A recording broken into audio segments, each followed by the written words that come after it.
বন্ধুরা, চলে এসেছি আরো একটি নতুন মুভি এক্সপ্লেনিং ভিডিও নিয়ে। আজ আমি এক্সপ্লেন করতে চলেছি আফটার ফায়ার এন্ড আশ মুভির পার্ট 2 টিকে।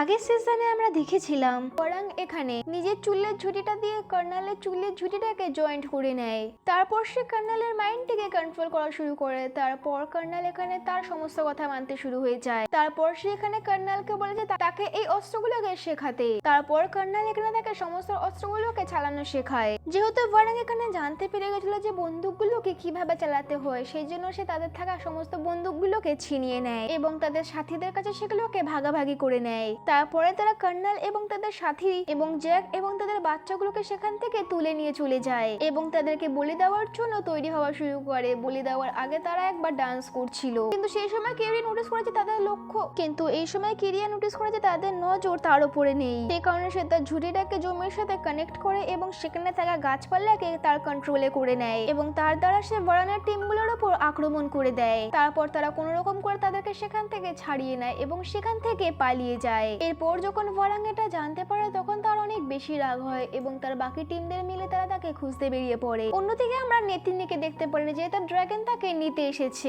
এবং সেখানে তাকে উড়িয়ে নিয়ে এসে হিউম্যানস এর কাছে নিয়ে যায়, যারা কিনা নেভি সাথ দিয়েছিল। এখানে আনার পর তারা এখানে নেতিরির সাহায্য করে এবং তাকে পুরোপুরি ভাবে চিকিৎসা এবং তাকে সেখানে ঠিক করে দেয়। তারপর তাকে সেখানে আনার পর নেতিরিকে তারা চিকিৎসা করে এবং সে সেখানে ঠিক হয়ে যায়। এখানে নেতিরির মাও ছিল, সেই কারণে নেতিরি এখানে তার মাকে জানায় যে তার বাচ্চাকে সে হারিয়ে ফেলেছে, সেই জন্য তার তাকে খুঁজতেই হবে। সেখানে থাকা সমস্ত লোকেরা তাকে খোঁজা শুরু করে দেয়। তারপরে সেখান থেকে নেতিরি এবং তার সাথীরা মিলে সেখান থেকে বেরিয়ে পড়ে। অন্যদিকে জিএক্সএলও এখানে বাকি বাচ্চাদেরকে খুঁজতে শুরু করে দিয়েছে।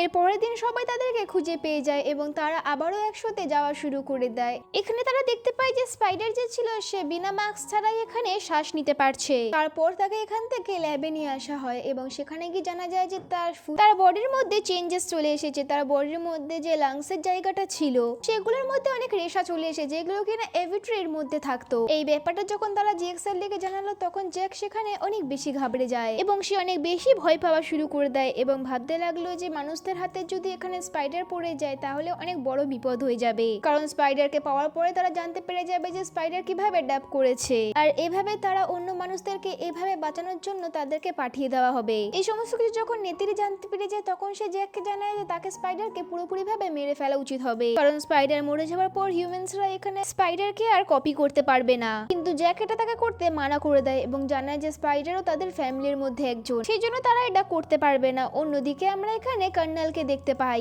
যে কিনা নিজেই এখানে স্পাইডারের উপর রিসার্চ করতে চেয়েছিল, কারণ সে এখানে স্পাইডারকে রিসার্চ করে হিউম্যানদেরকে এখানে কিভাবে বাঁচানো যেতে পারে সেটা জানতে চেয়েছিল। কিন্তু কর্নাল এখানে অনেক চেষ্টা করার পরও এখানে স্পাইডারকে সে খুঁজে বের করতে পারছিল না, আর জিএক্সএল বা কোথায় সেটাও সে জানতে পারছিল না। সেই কারণে সে রাগের মাথায় এখানে রাগ কাবেলির কাছে যায় আর সেখানে এসে সেখানে লিডার বারাং এর সাথে দেখা করে এবং তাদের কাছে এসে তাদেরকে অনেক বেশি অস্ত্র দেয় এবং বলে সে যদি তার সাথে দেয় তাহলে তারা আরো অস্ত্র দেবে। তারা তাকে এমন অস্ত্র দেবে যার জন্য তারা এখানে যেখানে ইচ্ছা সেখানে ধ্বংস করতে পারবে। আর সে এটাও ভালো করে জানতো যে ওয়ারাং পুরোপুরি ভাবে একা আর তার একটা পার্টনার প্রয়োজন, সেই কারণে সে তার সাথও দিতে রাজি। এই সমস্ত কিছু শোনার পর ওয়ারাং এখানে কর্নালকে জানায় যে সে এবং তার সাথীরাও একসময় কেভামাকে অনেক বেশি মানতো আর সেই সময় তারা অনেক বেশি খুশিতে থাকতো। কিন্তু একটা সময় এসেছিল যখন তাদের পাশে থাকা জঙ্গলটাতে একটা জ্বালামুখী ফেটেছিল আর সেই আগুনের জন্য সেখানে থাকা পুরো জঙ্গলটা পুড়ে যায় এবং তার জন্য তাদের অনেক সাথীরাও সেখানে মারা যায়। সেই সময় সে মা এভার কাছে অনেক বেশি প্রার্থনা করেছিল যে তার সাথীদেরকে বাঁচিয়ে দেওয়ার জন্য, কিন্তু সেই সময় মা এভা আসেনি। সেই কারণে সে সেই দিন থেকে ভেবে নিয়েছিল যে সে কখনোই আর মা এভাকে মানবে না আর সমস্ত কিছু ধ্বংস করে দেবে। এরপরেই আমরা দেখতে পারি যে কর্নাল এবং ওয়ারাং এর মধ্যে ডিল হয়ে গেছে জিএক্সএল এবং স্পাইডারকে খুঁজে বের করার জন্য। এরপরে আমরা দেখতে পারি ওয়ারাং এখানে কর্নালের জন্য জিএক্সএলদেরকে খুঁজে বার করতে পেরেছে এবং তারা জানতে পেরে গেছিল জিএক্সএল এবং তার পরিবাররা এখন জলের নাভিদের সাথে একসাথে থাকে আর তাদের এখন কারেন্ট লোকেশন কি রয়েছে সেটাও সে জানতে পেরে গেছিল। সেই কারণে কর্নাল এখানে তার সাথীদের সাথীদেরকে নিয়ে এবং রাগ কাবিলার সাথীদেরকে নিয়ে জেক স্যালিতে লোকেশনে আসে এবং তাদের সমস্ত জায়গাগুলোকে ধ্বংস করা শুরু করে দেয় এবং সেখানে আগুন লাগানো শুরু করে দেয়। এটা দেখে সেখানে সমস্ত লোকেরা বাইরে বেরিয়ে আসা শুরু করে দেয় এবং সেখানে সবাই লড়াই করার জন্য তৈরি হয়ে যায়। তখন সেখানে জেক স্যালি আসে এবং সবাইকে লড়াই করার জন্য বারণ করে, কারণ সে ভালো করে জানতো এই সময় রাগ কাবিলা এবং কর্নেল পুরোপুরি ভাবে তৈরি হয়ে এসছে, আর যদি লড়াই হয় তাহলে সবাই এখানে মারা যেতে পারে। তারপর এখানে কর্নেল জেক স্যালিকে বলে যে তাকে এই পুরোটাকে বাক্স দিতে যদি জেক স্যালি তার সাথে যায়। এটার জন্য জেক স্যালি রাজি হয়ে যায় এবং সে নিজেকে কর্নেলের কাছে দিয়ে দেয়। এরপরে আমরা আরো জানতে পারি যে এখানে কিছুক্ষণ আসার আগে কর্নেল এখানে ওয়ারাঙ্গের সাথে মিলে স্পাইডারকে আগেই খুঁজে বের করে নিয়েছে, সেই জন্য তারা আগে থেকে স্পাইডারকে কিডন্যাপ করে নিয়েছে। সেই কারণে তারা স্পাইডারকে এখান থেকে নিয়ে গিয়ে আইডিয়ার কাছে পাঠিয়ে দিয়েছে এবং তারা এখানে স্পাইডারের উপর রিসার্চ করা শুরু করে দিয়েছে। এরপর কর্নেল যে জেক স্যালিকে ধরে নিয়েছিল সে তার সাথীদের সাথে মিলে জেক স্যালিকে নিয়ে সবার সামনে নিয়ে আসে। তারপর আইডিয়াকে নিয়ে এসে এখানে সবার সামনে দেখা করে। এরপর আইডিয়ার বেসে এসে এখানে তার জার্নালের সাথেও দেখা করে এবং সেখানে সে জানায় যে জেক স্যালি যাকে তারা অনেকদিন আগে থেকে ধরার চেষ্টা করছিল তাকে সে ধরে নিয়েছে। এরপর আমরা দেখতে পারি তাকে নিয়ে সবাই অনেক বেশি খুশি হচ্ছিল, আর তারা খুশি হচ্ছিল কারণ এখানে জেক স্যালি সবার সামনে অনেক বড় একজন শত্রু ছিল। এরপর এখানে আমরা ক্যাপ্টেন মিককেও দেখতে পাই যে কিনা টুলকানদেরকে মেরে তাদেরকে ধরে এবং তাদের মধ্যে থেকে তাদের তরল পদার্থগুলোকে বের করে নিত, যেটা কিনা পৃথিবীতে অনেক বেশি দামি হিসেবে বিক্রি হতো। এরপর আমরা এই মুভিতে যেগুলো কিনা আমরা পার্ট 2 তে দেখতে পেয়েছিলাম, আর এখানেও আমরা সেম জিনিস দেখতে পাচ্ছি। এদের মাঝে একজন ডক্টর রিয়ান নামের একজন ছিল যে কিনা এখানে জলের ওপর রিসার্চ করত।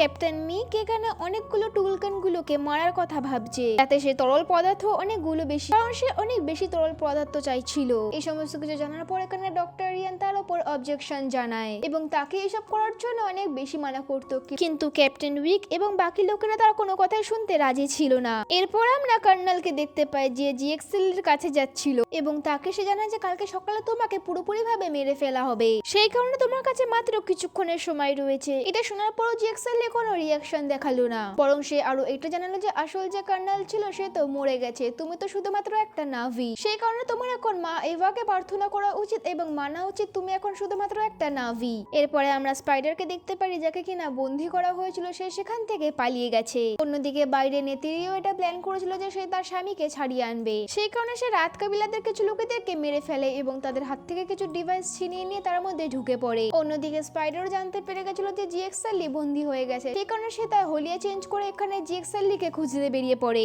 এদের মাঝে যে ডক্টর রিয়ান ছিল সেও ভেবে নেয় যে সে জেক স্যালিকে আজাদ করে দেবে, কারণ সে ভালো করে জানতো জেক স্যালি ভালো একজন, সেই কারণে সে একটা বুলডোজার নেয় এবং জেক স্যালির সেলটাকে ভেঙে দেয়। সেই কারণে জেক স্যালি সেখান থেকে মুক্তি পেয়ে যায় এবং সেখান থেকে চলে আসে। অন্যদিকে আমরা নেত্রীকে দেখতে পারি যেখানে ওয়ারাঙ্গের কাছে পৌঁছে গেছে এবং সে সেখানে গিয়ে তার গলায় চাকু ধরে জানতে পেরে যায় যে জেক স্যালিকে কোথায় বন্দী করে রাখা হয়েছে। ঠিক তখনই সেখানে কর্নেল চলে আসে এবং সে নেত্রীর উপর গুলি করা চালু করে দেয়, কিন্তু নেত্রী সেখান থেকে কোনো রকম করে বেঁচে পালিয়ে আসে এবং এখানে সে জানতে পেরে গেছে যে জ্যাক এখন কোথায় রয়েছে। অন্যদিকে আমরা জ্যাককে দেখতে পারি যে এখানে ডক্টর ওয়েনের সাথে কথা বলছিল এবং তাকে জিজ্ঞাসা করছিল সে তাকে কেন আজাদ করেছে। এটা শুনে ডক্টর ইয়েন জানায় যে এই সমস্ত আইডিয়াল লোকেরা অনেক শীঘ্রই টুলকিং এর বড় গ্যাংটিকে ধ্বংস করতে চলেছে, আর সে এটা চাইতো না, সেই কারণে টুলকিংকে আর সে ভালো করে জানতো যে টুলকুনকে এখানে জেক স্যালি বাঁচাতে পারবে, সেই কারণে সে তাকে আজাদ করেছে। তারপর আমরা দেখতে পারি এখানে জেক স্যালিকে সবাই খুঁজে নিয়েছে, সেই কারণে তারা তার উপর গুলি চালানো শুরু করে দিয়েছে। তখন সেখানে স্পাইডার চলে আসে এবং সে তাকে বাঁচানো শুরু করে দেয়, সেই কারণে তারা সেখানে হাত তুলে দেয়, কারণ স্পাইডার খুব ভালো করে জানতো আইডিয়াল লোকেরা তাকে মারবে না, কারণ তারা তার উপর রিসার্চ করতে চেয়েছিল। এটারই ফায়দা নিয়ে সে এখানে জেক স্যালিকে বাঁচিয়ে নেয়, কিন্তু এই সমস্ত দেখে মিলিটারি জেনারেলের অনেক বেশি রাগ হচ্ছিল, সেই কারণে সে তার হেলিকপ্টারে থাকা একটা সোলজারকে জানায় তাদের কাছে থাকা একটা বড় মিসাইল দিয়ে জেক স্যালি এবং স্পাইডারকে উড়িয়ে দিই। তখন সেখানে নেত্রী চলে আসে এবং সে তার তীর দিয়ে এখানে সেই পুরো হেলিকপ্টারটাকে ধ্বংস করে দেয়। তারপর তারা এখানে জেক স্যালি এবং স্পাইডারকে বাঁচিয়ে নেয়। তারপর সে এখান থেকে তার ড্র্যাগন নিয়ে তাদের দুজনকে অনেক দূরে নিয়ে চলে আসে। তখন জ্যাক এখানে তাকে জানায় যে আমরা যত দূরে চলে যাই না কেন, যতই লুকিয়ে যাই না কেন, কর্নেল এখানে আমাদেরকে খুঁজেই নেবে, তারা আমাদের থেকে স্পাইডারকে ছিনিয়ে নেবে। এইবার তো আমরা স্পাইডারকে বাঁচিয়ে নিয়েছি, কিন্তু পরের বার থেকে আর বাঁচাতেই পারবো না। আর যদি এমনটা হয়ে যায় তাহলে সমস্ত হিউম্যানসরা এখানেও শ্বাস নিতে পারবে, আর যদি এমনটা হয়ে যায় তাহলে আরডি আর সমস্ত লোকেরা এখানে সমস্ত হিউম্যানসদেরকে নিয়ে চলে আসবে, তারপর তারাও এখানে থাকা সমস্ত জিনিসগুলোকে ধ্বংস করে দেবে যেমনটা তারা পৃথিবীতে করেছে। আর যদি এটাকে আমরা বাঁচাতে চাই তাহলে আমাদের স্পাইডারকে মেরে ফেলতে হবে, কিন্তু এখানে নেত্রী তার কথাতে রাজি হলো না, কারণ স্পাইডারই এখানে কালকে তার জীবন জীবন বাঁচিয়েছিল, কিন্তু জ্যাক এখানে তার কথাতে রাজি হলো না। তারপর সেখান থেকে স্পাইডারকে নিয়ে একটা জঙ্গলের মধ্যে নিয়ে আসে যাতে সে তাকে মারতে পারুক, কিন্তু ওখানে নেতারি ওয়েট করতে পারেনি, সেই কারণে সেও ভিতরে দৌড়ে চলে আসে যাতে সে স্পাইডারকে বাঁচাতে পারে। এবং সে ভিতরে এসে দেখতে পারে যে এখানে জিএক্সএল স্পাইডারকে মারেনি, কারণ সে তাকে তার ছেলের মতোই দেখতো। তারপর আমরা নেতিরিকেও দেখতে পারি যে এখানে স্পাইডারকেও নিজের ছেলে মেনে নিয়েছে, যেটা কিনা সে আগে মনে করতো না, কারণ সে কর্নালের ছেলে ছিল। আর এখানে জ্যাক ভালো করে জানতো যে সেই আরডিএল লোকেরা আবার ব্যাক আসতে চলেছে, সেই কারণে এবার সব থেকে বড় একটা যুদ্ধ হবে। সেই কারণে সে ভেবে নিয়েছে যে এখন তাকে প্রস্তুত নিতে হবে। সেই কারণে সে তার টরুকের উপর বসে আবার টরুক মারক্ত হয়। এরপর সে সেখানে বসে আবার সেই কাবিলার কাছে আসে এবং সে জলে থাকা কাবিলার কাছে এসে জানায় যে খুব বড় একটা যুদ্ধ আসতে চলেছে, সেই কারণে তাদেরকে তৈরি হতে হবে। সেই কারণে সমস্ত কাবিলার লোকেরা সেখানে চলে আসে এবং তারা যুদ্ধের জন্য পুরোপুরি ভাবে তৈরি হয়ে গেছে। এবং জিএক্সএল এবং তার থাকা সমস্ত সাথীরা এটা চাইতো যে টাইলকাস যেন এখানে তাদের সাথ দিক, কিন্তু টাইলকাসের যে মা ছিল সে এই সমস্ত কিছুর জন্য একদমই বিরোধ ছিল, সে চাইতো না যে এরকম যুদ্ধ হোক, সেই কারণে তারা যুদ্ধের জন্য মানা করে দেয়। কিন্তু যে টুলকুন যে লুয়াকের বন্ধু ছিল যে সে সাথ দেওয়ার জন্য সেখানে চলে আসে। এরপর এখানে হিউম্যানরা লড়াই করার জন্য সবাই চলে আসা শুরু করে দেয় এবং তারা ঠিক করে নিয়েছে যে এখানে নাভি এবং টুলকুসকে একই সাথে মেরে ফেলবে। এরপর যখন এখানে তাদের শিপ আসছিল তখন আমরা দেখতে পারি এখানে টুলকুনের মা এখানে তার উপর প্রথমে আক্রমণ করে, যেটাকে দেখা মাত্র জিএক্সএল এবং বাকি নাভিরা অনেক বেশি খুশি হয়ে যায়। এরপর এখানে আমরা দেখতে পারি নাভির লোকেরা টুলকুসদের সাথে মিলে এখানে হিউম্যানসদের পুরো জাহাজগুলোকে ধ্বংস করে দিয়েছে।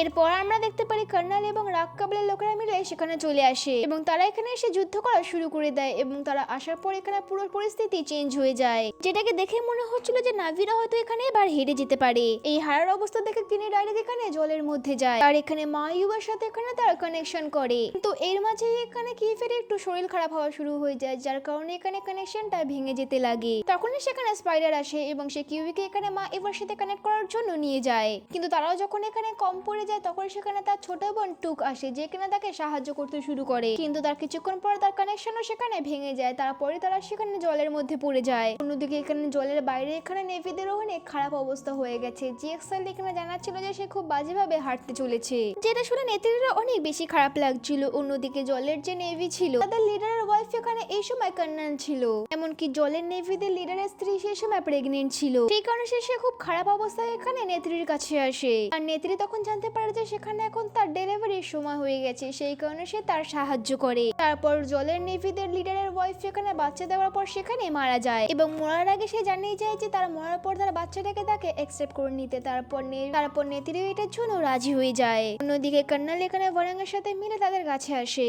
তারপর ভরাঙ্গ এখানে নেত্রীর সাথে তার কানেকশন জয়েন করে এবং তাকে টর্চার করা শুরু করে। তারপর সেখানে জিএক্সএল নোয়ার সাথে মিলে সেখানে পৌঁছায়। অন্যদিকে কর্নাল এটা নোটিস করা যায় এখন সমস্ত কিছু তার কন্ট্রোলেই চলছে, সেই কারণে সে ক্যাপ্টেন উইককে বলে যে তাকে তুলকুসের কাছে যেতে এবং তাদের কাছ থেকে সমস্ত লিকুইড গুলোকে নিয়ে নিতে।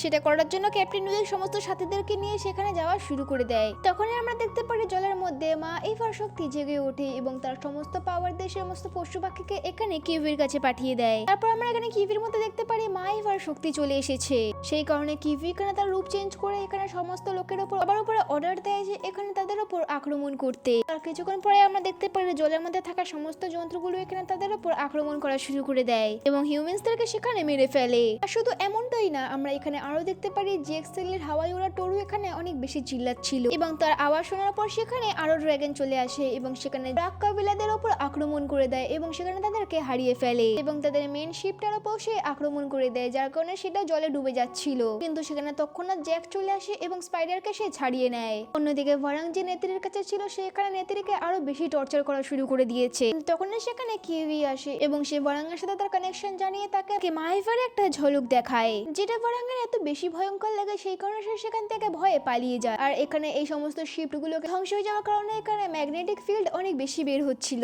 আর এখানে আমরা দেখতে পারি এই ম্যাগনেটিক ফিল্ড সমস্ত কিছু তার দিকে টেনে নিচ্ছিল। আর এখানে আমরা আরো দেখতে পারি স্পাইডারকেও তার মধ্যে টেনে নেওয়া হচ্ছিল, কিন্তু তার ছেলেকে এখানে নিচে পড়তে দেখে কর্নেল এখানে তার ছেলেকে বাঁচিয়ে নেয়। কিছুক্ষণ পর জিএক্সএল তাদেরকে উপরে তুলে নেয়। তারপর কিছুক্ষণ পর সেখানে নেত্রী চলে আসে এবং সে কর্নেলকে দেখে তার উপর তীর মেরে দেয়, কিন্তু নেত্রীর তীর মারার আগেই আমরা দেখতে পারি কর্নেল নিজে থেকে সেই ফিল্ডের মধ্যে পড়ে যায়। এখানে কর্নেল বেঁচে রয়েছে না মারা গেছে সেটা তো আমরা আফতার 4-এই জানতে পারবো। আর এখানে আমরা দেখতে পারবো যে এই যুদ্ধটা শেষ হয়ে গেছে আর আবারও নাভির লোকেরা জিতে গেছে। এরপরের সকাল অনেক শান্তশিষ্ট ছিল এবং সমস্ত কিছু ভালোভাবে চলছিল এবং মুভি শেষে আমরা দেখতে পারি সমস্ত নাভি লোকেরা এখানে মা এভার একটি গাছের সাথে নিজেদেরকে কানেক্ট করার চেষ্টা করছিল। তারপর তারা এখানে একে অপরের সাথে কানেক্ট করতে পারছিল যারা কিনা মারা গেছে। এখানে লোয়াকের বড় দাদা ছিল এবং এখানে ডক্টর অগাস্টিনো ছিল।